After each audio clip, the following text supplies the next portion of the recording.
Itong may maganda pong programa ang ating pinakamahal na Pangulo. Mahal dahil nagmahal lahat.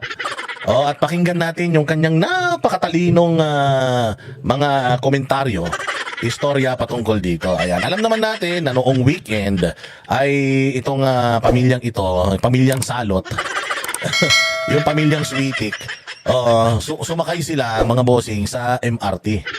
Sumakay sila sa MRT. At meron silang bagong programang inilunsad.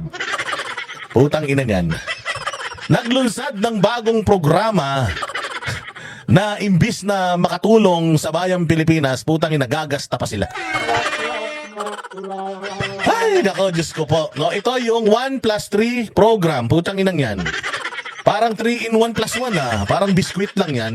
Yung tatlong biskwit naging 4. Ito, 1+3 program sa MRT at LRT.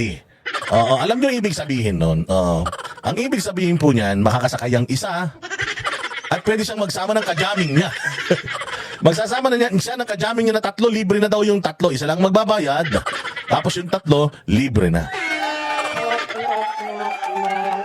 Puta ina, proud na proud siya dyan. Proud na proud siya. Ito po ay pwede tuwing linggo. Feeling niya talaga ay ang buhay ng Pilipino ay nabago na niya. Ay, Diyos ko po. Okay, so ganito ang gagawin natin Ganito ang gagawin natin. Sige, pag-usapan natin itong lang, katuwal lang. Okay, masyado seryoso kayo sa buhay, baka mamatay kayo maga. Kalma lang kayo. So ganito ang mangyayari ngayon. Ako si trabahador. Lunes hanggang Sabado. Putang ina, sumasakay ako sa hayop na MRT na yan. Lunes, yan ang means of transportation ko. Gawa nang ako'y wala naman akong trabaho. Ay, hindi, mali. Wala akong sasakyan. Wala akong motor. Wala rin akong kotse. So ako ay regular na commuter. Usually, kapag ikaw ay trabahante, regular ka na commuter, pinakamabilis naman talaga na makakarating ka sa iyong paroroonan pag sumakay ka ng tren. Mahirap lang dahil as early as 5 o'clock, 5 as in 5 with the capital P. Alas 5 ng madaling araw, ang pila sa North Station ng MRT, puta kilometro na. Kilometro na ngayon. Bago ka makarating dyan sa putang inang MRT na yan, manggagaling ka sa bahay mo, sasakay ka ng tricycle, papunta sa jeep. Pagdating mo sa jeep, sasakay ka, pag bawal ang jeep sa EDSA, pagbaba mo ng jeep, sasakay ka ng bus. Papunta ng MRT. Tapos pipila ka doon ng mga 2 oras. Tapos kailangan magaling ka sa singitan, magaling ka sa suntukan, magaling ka sa islaman. Kasi nung panahon namin, mga bossing, nung high school kami. Usong-uso yan, Shackle, Green Department, The Woods, ganyan. Pag tumuktog na yan, yung bulagang pag-ibig, talaga naman. Rambulan na yan, islaman na yan. Kung magaling ka sa ganun, batang 90s ka, putya makakasakay ka dyan sa MRT agad-agad, Sabi ko nga sa'yo, lintik ang mga babae dyan sa MRT. Sa totoo lang, dyan ako talaga humanga sa mga kababaihan. Wala akong masyadong bilib sa mga kababaihan nun. Pero nung nakita ko kung gaano sila kagaspang pagdating sa MRT, pag dumarating yung MRT, maniwala kayo, parang sweldo na. Putya, ready na yung mga babae. Tapos hindi pa bumubukas, hindi pa nakakalabas yung mga pasaherong lalabas. Putya, yan, talagang parang si Sadako. Yung mga babae, walang pakialam. Kahit anong lumabas, okay lang. Basta makaupo lang sila. At ang matindi sa kanila, pag upo nila, bigla silang nag-shutdown. Tulog na silang ganyan kaagad. Ang galing. Talagang mauunahan ka. Ang gagaling ng mga. Tapos, may pila ang lalaki at ang babae minsan dyan Pagka pumila ang lalaki sa babae, kawawa ka. Hoy, lalaki ka, ba't dito ka? Ang lakas-lakas nyo, ang laki-laki nyo Ipila pa kayo dito, away yan, umaga pa lang. Ngayon ang gagawin mo, doon ka sa pila ng lalaki. Sa pila ng lalaki, pusta. Meron din babae. Ikaw, makapagreklamo. Gentleman Gentleman tayo mga lalaki So ngayon, ganun ang senaryo araw-araw. Makikipagrambulang ka, sasakay ka ng tricycle. Medyo nagtitipid-tipid ka, lakarin mo yan hanggang jeep.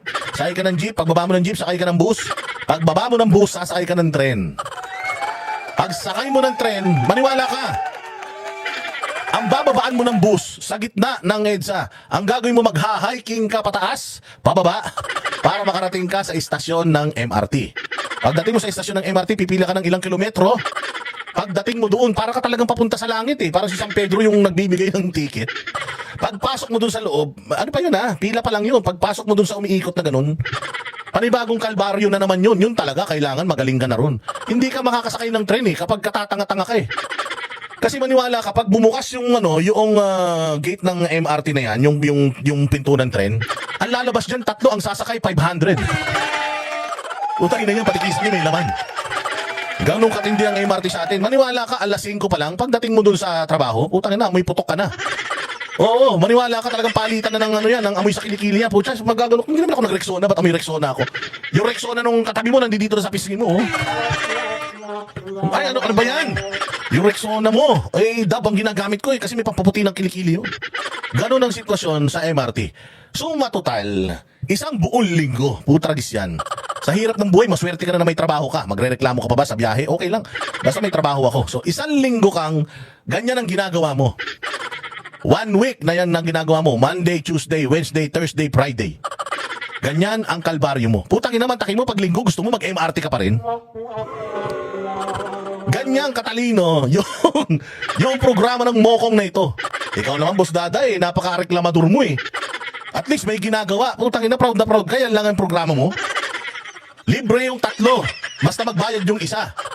Putang ina, kailangan mo pang lumabas ng bahay para lang ma-avail mo tong hayop na programang to. Pwede bang putang ina gumawa kayo ng programa na kahit nasa bahay kami ma-avail namin? Tangina, kailangan pa namin gumastos para lang makatipid kami ng isang sakay? Buisit! Putang inang yan, ang daming problema ng Pilipinas. Problema natin makakain, problema natin trabaho, problema natin peace and order, problema natin yung putang ina itong China, kulit-kulit sa South China Sea. Problema natin yung mga naman may EDCA.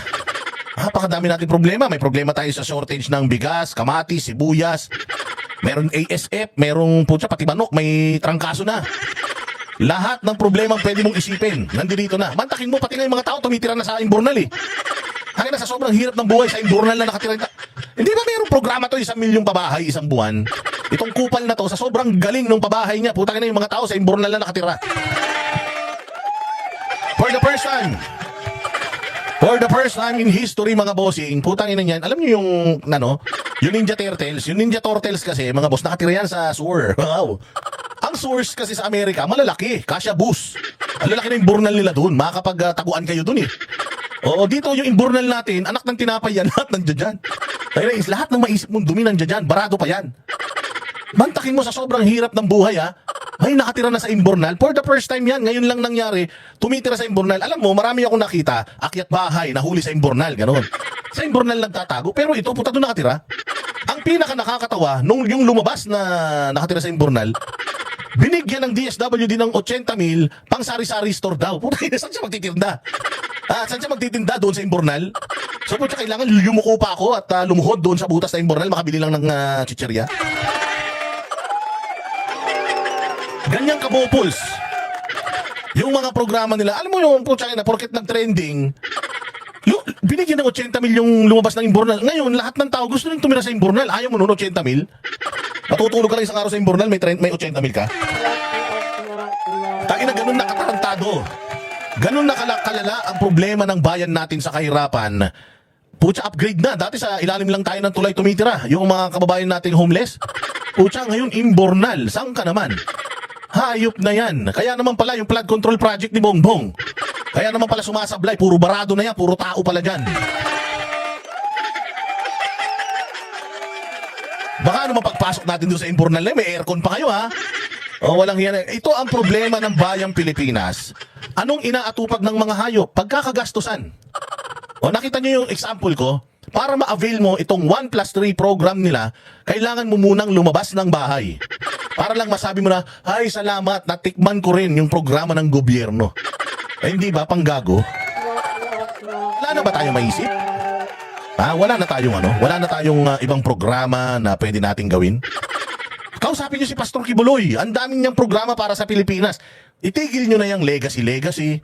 Sila ang magte-take ng credit. No, pag may ginawa kayong mabuti sa Pilipinas, BBM, ang magbe-benefit niyan, yung mga kapwa mo Pilipino at saka ikaw din. Bakit? Katulad kay Pangulong Duterte, hindi naman mayabang katulad mo, pero kita mo pinagtatanggol ng tao. Bakit? Kasi nga, alam ng tao, naramdaman ng tao, yung mga programa. Pangina, saan ka makakita ng ganitong programa? makaramdam lang ako at maka-avail lang ako ng programa ng gobyerno, kailangan pa naming mamasyal. Ang mahal na nga ng bigas, palalabasin niyo pa yung pamilya. Isang buong linggo na nga yung tatay na nagtatrabaho na ikipagsapala na sa MRT, palalabasin mo pa. Walang hiya. Ano ba naman yung magsama-sama ang lahat ng mga pamilya sa bahay? Tuwing linggo, ang barangay ay mamimigay ng 500 pesos pangluto ng mga pamilya. Bawat pamilya may 500, linggo-linggo. Pangluto ng masarap na pagkain para at least man lang kahit isang beses isang linggo, dahil day off naman ng lahat. Gagastos ang gobyerno, 500 bawat isa, mamalengke kayo. Tapos magsama-sama kayo sa hapagkainan, ganyan. Inang yan, project na yan. Pwede na yun. Pucha, matindi tong project na to. Pakinggan nyo eto, i-play natin. Tapos tingnan ninyo kung malaki may tutulong sa inyo. We have come today to help inaugurate this new promotional program, I suppose, for Ayun ano unang-una pa lang eh. Anong unang sinabi? Una pa lang, palpak na eh. Ulitin natin promotional program, I suppose, for Nandiyan daw tayo ngayon para dito sa isang promotional program. Ata, I suppose. So hindi siya sigurado kung anong ginagawa niya dyan. Saan ka makakita ng ganyan? Wala siya, hindi niya alam kung ba't siya nandiyan dyan. Mukhang magpo-promote ako. I suppose. Di ba, when you say I suppose, akala ko ba magaling mag-English to? Akala ko ba, tapos ng graduate to? Nandiyo dito ako to inaugurate, I suppose. So, hindi mo alam, ba't ka nagpunta dyan? Basta lang, nagising kayong pamilya. Tapos tayong MRT. May marami daw tao dun. Punta tayo dun. Tapos, anong gagawin dun? Bahala na kung ano yung makita natin dun. I suppose. Hindi ka sigurado. Hindi ka sigurado na nandiyo dyan ka para i-inaugurate yan. Ba't nandiyan ka? Anak ng tinapay naman, umpisa pa lang, palpak na eh. Sige, pakinggan pa natin. for our public transport system. Alam niyo kasi, ang kultura ng Pilipino, ang linggo para sa pamilya yan. Yun, ang ganda. Ang linggo para sa pamilya yan. Tapos, ang linggo para sa pamilya. Para sa mga mahal sa buhay na magsama, na makapag-banding ng konti. Banding. Tama naman. Maganda naman. Linggo is family day. Bonding. Okay yan. Kaya ginawa namin, ay gumawa kami ng programa, ay ang tinatawag 1+3 program. Ibig sabihin, pag 1+3 program. Ibig sabihin, pag binoto mo si isang Marcos, may 3 kasama. Loko-loko ka talaga eh. Hindi, mali naman yun. Ano ka ba? Pag binoto mo yung isang Marcos, may 3 kasama, sobra ka naman. Okay, 3 yung anak niya. Sinaulo ka talaga, Boss Dada. Iba yun. 1+3. Ito. linggo, basta bibili, kagaya ng bibili ka ng isang ticket, +3 ang pwede mong isakay. Ibig sabihin, sa isang ticket, 4 ang pwedeng sumakay.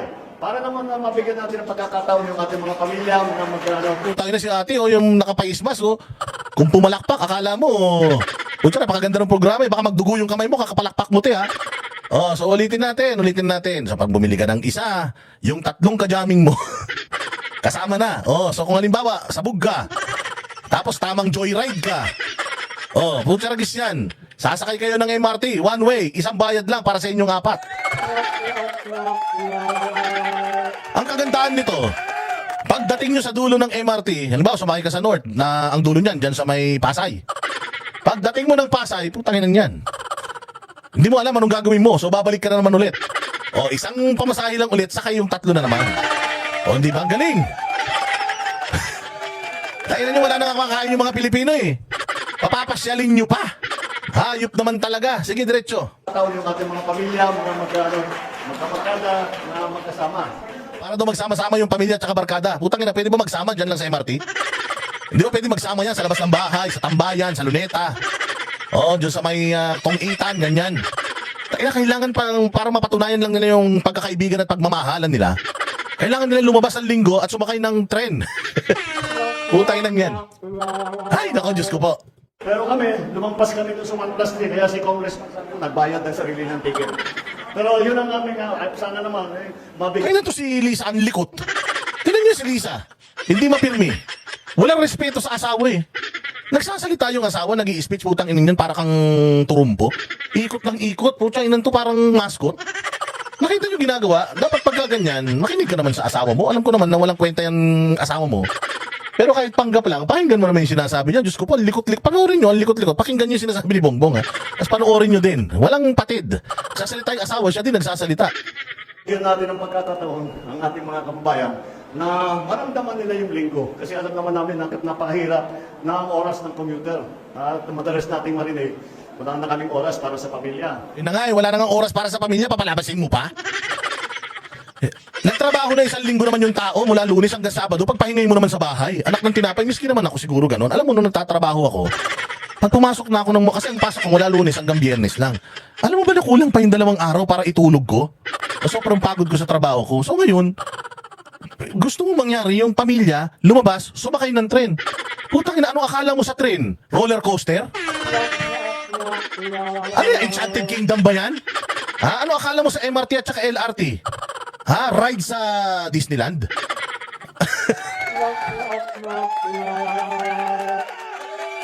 Hindi yan ang tamang paraan, sir, para magbanding ang pamilya. Pinakamaganda sana ang ginawa mo, gagastos din lang naman ng gobyerno, subsidize ng gobyerno yan. Gagastos din lang naman ng gobyerno. Bakit hindi pa lubos-lubusin?